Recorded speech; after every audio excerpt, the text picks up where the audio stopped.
Queridos hermanos, un feliz sábado a cada uno de ustedes y nuevamente estamos contentos de unirnos en espíritu y de poder participar juntos de la palabra de Dios.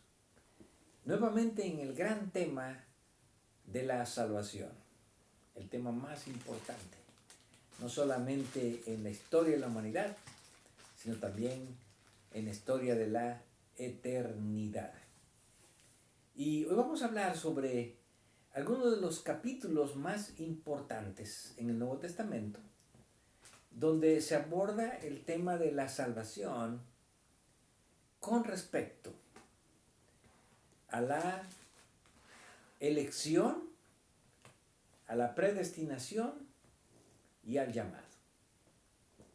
Y estamos hablando acerca de Romanos capítulo 9 al capítulo 11.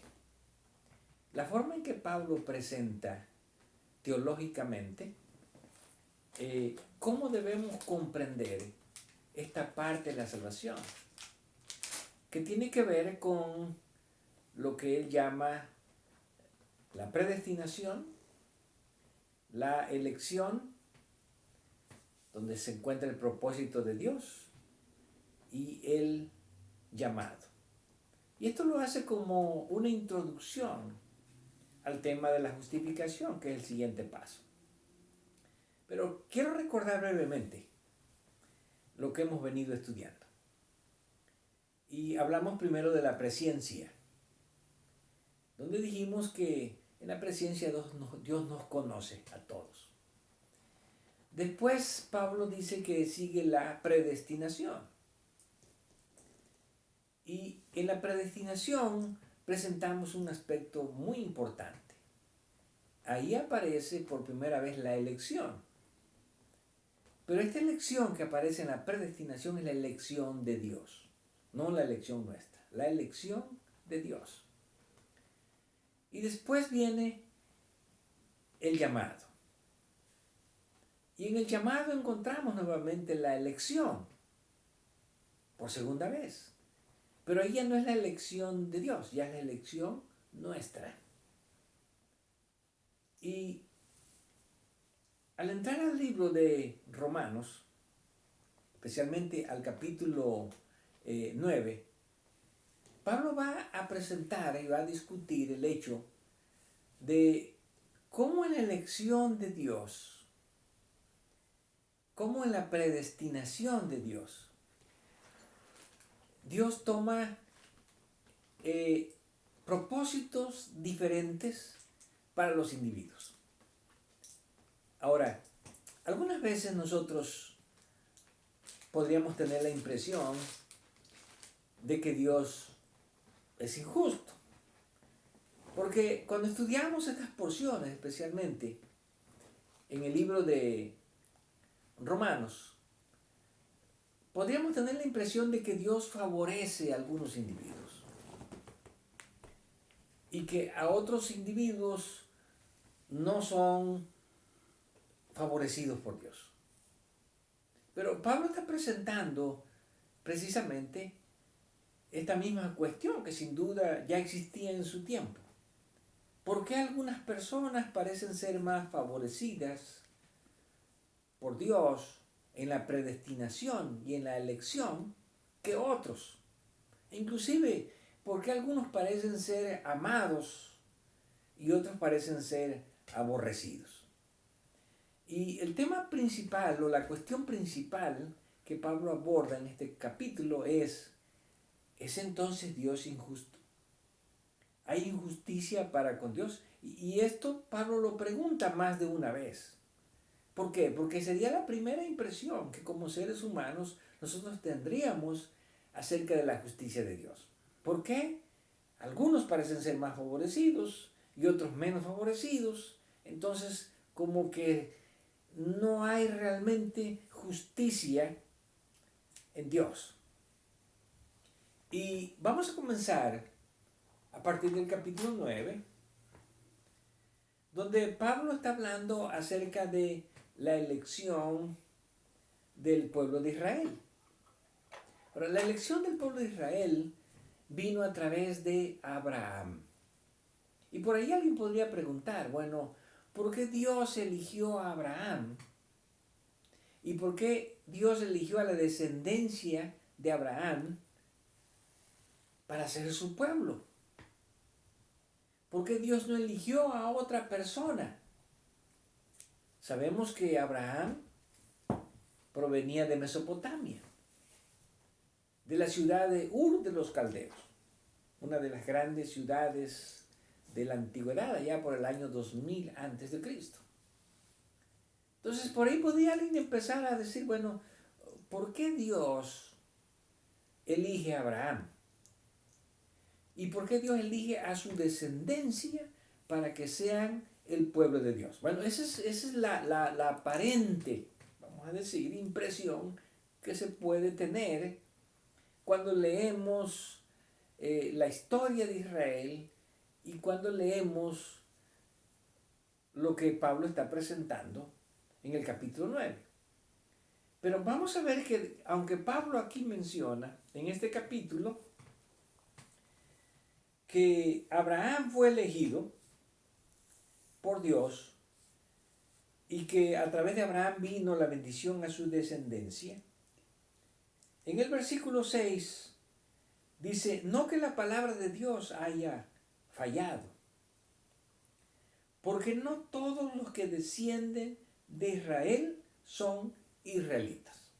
Ahora, aquí encontramos ya la apertura a un aspecto importante. La elección de Dios de Abraham y de sus descendientes no estaba basado en el aspecto sanguíneo. En otras palabras, van a tener bendición solamente los que llevan la sangre de Abraham, los que llevan los genes de Abraham. No era una cuestión sanguínea o genética, sino que Pablo empieza a presentar que la misma elección de Abraham ya es un aspecto espiritual.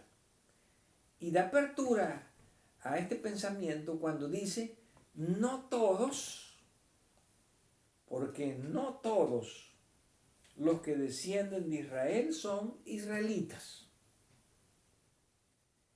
ni por ser descendientes de Abraham son todos hijos. Aquí encontramos cómo Pablo va presentando el tema de la elección de Dios, no como algunos se la imaginan, como una cuestión de elección racial. Bueno, Dios eligió a la raza de Abraham, Dios eligió a los judíos o a los hebreos para que fuesen el pueblo favorito de Dios, los elegidos de Dios, y entonces en eso se basa la elección de Dios. Pablo dice aquí, no. Eligió a Abraham para ser el padre de la promesa, pero de una promesa que no estaba basada en la nacionalidad, sino que estaba basada en un aspecto espiritual. En otras palabras, cuando hablamos de una promesa que es espiritual, entonces la elección de Dios no se basa ni en el linaje, ni en la raza, ni en la sangre, ni en los genes, sino la elección de Dios está basada en un aspecto espiritual por el cual Dios se proyecta a toda la humanidad. ¿Por qué? Porque finalmente la elección de Abraham no era solo para el pueblo de Israel. Desde que nosotros vamos a las promesas que Dios le da a Abraham en el capítulo 12 de Génesis, el capítulo 15, encontramos siempre la declaración de Dios, a través de ti serán benditas todas las naciones. En otras palabras, Abraham fue el instrumento espiritual para que la elección de Dios llegase a todas las naciones. Ahora, esta elección de Dios estaba basada no en un favoritismo de individuos, sino en el hecho de la presencia de Dios, lo cual ya dijimos está basada en que Dios conoce a las personas desde antes de nacer. Y eso nos lleva también al hecho de que entonces Dios conoce el carácter de las personas. Dios no puede tomar las decisiones que nosotros los seres humanos tomamos. Dios no puede hacer las elecciones que nosotros debemos de hacer. Pero Dios sí puede conocer el carácter de cada persona. ¿Por qué? Porque basado en la presciencia, que es el preconocimiento de Dios, Dios le asigna una prótesis, una adición en griego. Lo que Pablo dice, un propósito. Ahora, ese propósito de Dios no es el mismo para cada individuo. ¿Por qué? Porque cada individuo tiene un carácter distinto. Pero ese carácter Dios lo conoce desde antes de nuestro nacimiento. Y basado en ese carácter, Dios está haciendo elecciones. Dios hace las elecciones. Y puede elegir, basado en su carácter, a una persona para que sea profeta. Basado en el carácter, Dios puede elegir a una persona para que sea rey. Dios puede elegir a alguien para que sea juez. Dios puede elegir a alguien para que sea un apóstol, para que sea un maestro, para que sea un predicador, para que sea un diácono, una diaconisa. Entonces, la elección de Dios está basada en su presciencia y en el conocimiento que Él tiene del carácter de las personas. Y en base al carácter, Dios puede elegir a ciertas personas para cumplir ciertos propósitos y no elegir a otras personas para cumplir ese mismo propósito. Ahora, tomando en cuenta este pensamiento, Pablo continúa diciendo en el capítulo 9, en el versículo 8, esto es, no son los que son hijos según la carne, son los hijos de Dios, sino los que son hijos según la promesa, son contados como descendientes. Así que si nosotros empezamos tomando en cuenta este concepto de Pablo, podemos empezar diciendo de que no hay injusticia para con Dios. Dios es un Dios justo. ¿Por qué Dios es un Dios justo? Bueno, porque Dios no le va a pedir a una persona que cumpla con un propósito para el cual él no está capacitado o para el cual él no tiene el carácter. Por lo tanto, basado en la presciencia, en el conocimiento de los caracteres, Dios hace las elecciones de los individuos para que cumplan su propósito de la manera más justa. Ahora, Pablo dice que esto se aplica no solamente a los descendientes sanguíneos de Abraham, sino que se aplica a todos los descendientes espirituales. En otras palabras, ahí estamos incluidos nosotros. Y si nosotros pensamos que somos descendientes espirituales de Abraham porque creemos en la promesa, entonces nosotros fuimos elegidos juntamente con Abraham para formar parte del pueblo de Dios. Ahora Pablo, después de presentar este aspecto cósmico de la elección, entonces viene a presentar aspectos específicos refiriéndose ahora a personajes.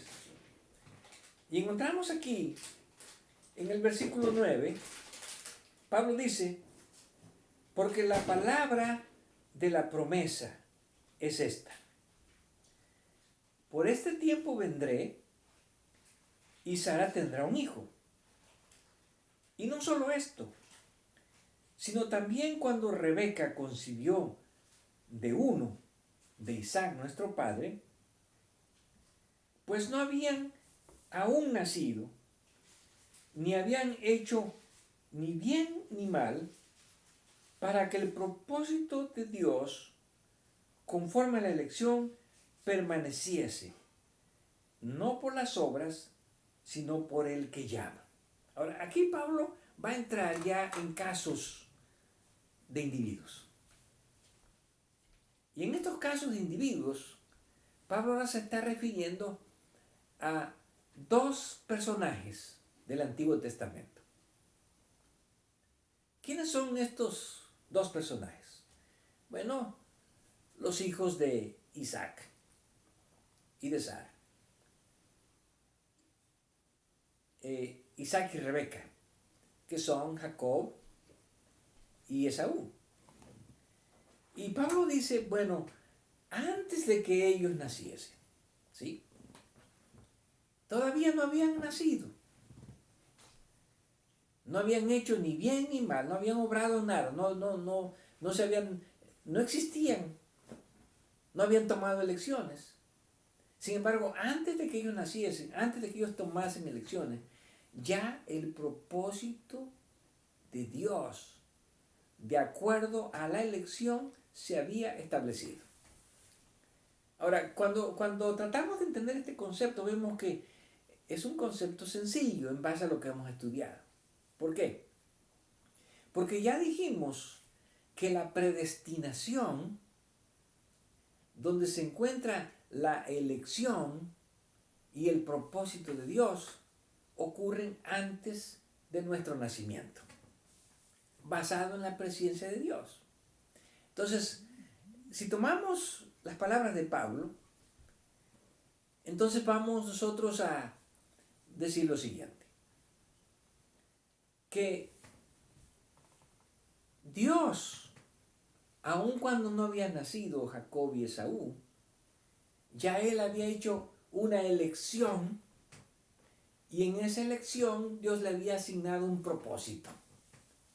Un propósito a Jacob y también a Esaú. Pero en ese propósito Dios hace una elección. Y es lo que Pablo va a explicar, cómo se debe de entender esta elección que Dios hace en ese propósito. En otras palabras, bueno, haciendo sencilla la explicación, vamos a decir lo siguiente. Jacob y Esaú no habían nacido. Pablo dice aquí, no habían hecho ni bien ni mal. En otras palabras, Dios no estaba basando su propósito o su elección en base a lo que ellos estaban haciendo, porque no habían nacido, no habían hecho nada bueno y nada malo. Entonces, la elección de Dios no está basada en qué es lo bueno o lo malo que hago, no, porque esto ocurre antes. Pero Pablo dice que ya ese propósito de Dios, antes de que naciera Jacob y Esaú, ya debía de permanecer de acuerdo a la elección que Dios estaba tomando. Ahora, esto resulta interesante, porque ya antes de que ellos hicieran algo, antes de que obraran, ya Dios hizo que la elección que él hizo, que él había realizado, el propósito que él tenía, permaneciese, quedase así como estaba. Ahora, ¿por qué iba a quedar el propósito de Dios de esa manera? ¿Por qué iba a permanecer ese propósito de acuerdo a la elección? Bueno, porque Dios estaba basando su elección en la presencia, en lo que él conocía, tanto del carácter de Jacob como también del carácter de Saúl. Así que voy a leer otra vez el versículo y vamos a tratar de entender el concepto que Pablo nos está tratando de enseñar. Pues aún no habían nacido, es claro, ni habían hecho ni bien ni mal. Bueno, también porque no habían nacido. O sea, Dios no basó en sus obras. ¿Para qué el propósito de Dios? ¿Cuál es el propósito de Dios? Era la obra que Dios quería que hiciesen. la obra que Dios quería que hiciesen estos dos personajes, pero no en cuanto a una obra material, sino Dios está pensando en la obra espiritual para que la promesa que se había hecho a Abraham se cumpliera a través de estos personajes. En otras palabras, aquí habían dos personas. Estaba Jacob y estaba Esaú. Dios en su presencia, conociendo el carácter de Jacob y el carácter de Esaú, Dios tiene que hacer una elección. ¿Quién de estos dos individuos va a cumplir con el propósito de la promesa que Él le dio a Abraham y que Él se la dio a Isaac? Y ahora se la tiene que dar a una de estas dos personas. A Jacob o a Esaú. Dios tiene que elegir cuál de los dos. Y esta elección, ya dijimos, no está basada en lo que ellos hacen, sino en la presencia, el conocimiento que Dios tiene del carácter de estas personas para poder establecer el propósito sobre uno de ellos y hacer la elección de uno de ellos. Ahora, el siguiente versículo dice, se le dijo, el mayor servirá al menor. Muy bien. Aquí encontramos que ya Dios hace la elección. ¿A quién elige Dios de estos dos individuos? De estos dos personajes.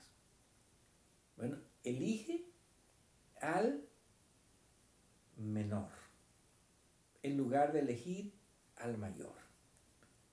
Ahora, ¿por qué Dios hace esta elección? ¿Y por qué se enfatiza esta elección? Bueno, porque de acuerdo al concepto de la primogenitura en el Antiguo Testamento, el que heredaba la primogenitura era el hijo mayor, no los hermanos menores, sino el hermano mayor. Entonces se podría esperar que en este caso Dios eligiera al mayor. Ahora, ¿quién fue el mayor o quién iba a ser el mayor? Bueno, el mayor fue Esaú y el menor era Jacob. Entonces, ¿por qué Dios cambia el principio que se establece sobre la primogenitura, de que el primogénito es el que recibía las bendiciones, y en este caso es el que recibiría el propósito de la elección de Dios para prolongar las promesas a todas las naciones?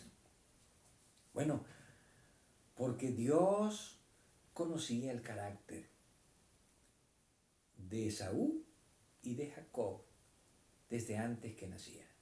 Y basado en el carácter, Dios cambió lo que se esperaría que ocurriera normalmente, de que el primogénito sería el heredero de las bendiciones espirituales que alcanzarían a todas las naciones. Porque Pablo está hablando de la promesa que Dios hizo a Abraham, que luego la recibió Isaac, no Ismael, aunque Ismael fue el primogénito también, y ahora las está recibiendo el menor, que es Jacob, en lugar de Esaú. Ahora, la siguiente declaración que Pablo hace en el versículo 13 dice, como está escrito, a Jacob amé, mas a Esaú aborrecí. Ahora, aquí ya se está hablando de un hecho histórico. Ya no se está hablando aquí de la presciencia y la predestinación, sino que se está hablando ya de lo que ocurre en la vida de estos dos personajes, en la vida de Jacob y en la vida de Esaú, donde Dios declara, bueno, amé a Jacob y a Esaú lo aborrecí. Ahora, este concepto de amar y aborrecer es otro concepto que necesitamos comprender en el contexto del pensamiento hebreo del Antiguo Testamento. Porque a primera vista para nosotros, amar a alguien es bueno, quiere decir que lo acepta, y aborrecer quiere decir que lo rechaza. O hasta alguien podría interpretar como lo odia, no lo puede ver, no le cae bien. Pero vamos a estudiar este concepto también en el Antiguo Testamento y vamos a encontrar que no es el concepto que a primera vista pareciera ser de amar y aborrecer. Así que este sería el segundo concepto. El primero es, se esperaba que el primogénito fuese el heredero de las promesas dadas a Abraham. Y en este caso sería Esaú. Pero Dios dice que él, en su presciencia, en la elección que él hace, que Pablo es claro aquí, esa elección fue antes del nacimiento de ellos, Dios ya decide no elegir a Esaú, sino decide elegir a Jacob. ¿Basado en qué? En su presciencia, y en la base a su presciencia Dios hace la elección y establece el propósito, y ese propósito permanecerá, porque es la elección que Dios ha hecho. Pero ya cuando llegamos al escenario histórico de Jacob y Esaú, vamos a encontrar que en ese escenario histórico, ya en los hechos, ya después de nacido, cuando ya ellos, ahora sí, Pablo diría, ya han obrado, ya han hecho cosas buenas o cosas malas. Entonces, en ese escenario histórico de la vida de Jacob y de Esaú, encontramos que ahora Dios declara, yo amé a Jacob y Esaú lo aborrecí. Ahora, ¿cuál es la razón por la cual Dios tiene preferencia sobre Jacob, tanto en la elección como también ahora en el escenario histórico, en la vida real? Bueno, en la elección ya lo explicamos. Es en base al conocimiento, a la presciencia que Dios tiene del carácter de cada una de estas dos personas. Ahora, en el escenario histórico, en la vida real, es lo que vamos a explicar próximamente. Por lo pronto, hemos aprendido algo. Que hasta aquí no hay injusticia para con Dios. Simplemente Dios está procurando encontrar a las personas correctas, a las personas que pueden cumplir con su propósito, de acuerdo a lo que Él conoce de antemano sobre el carácter de las personas. Y en esto Dios no favorece ni tampoco afecta a otras personas, porque simplemente Dios hace una elección basada en el conocimiento que Él tiene del carácter de las personas, y en base a ese carácter que Él conoce, Él trata de ser justo con todos. ¿Para qué? Para que se cumpla el propósito de la elección de Dios. En otras palabras, hacemos la primera pregunta, o preguntamos por primera vez, entonces, ¿hay injusticia para con Dios? Y contestamos de la misma manera que Pablo, en ninguna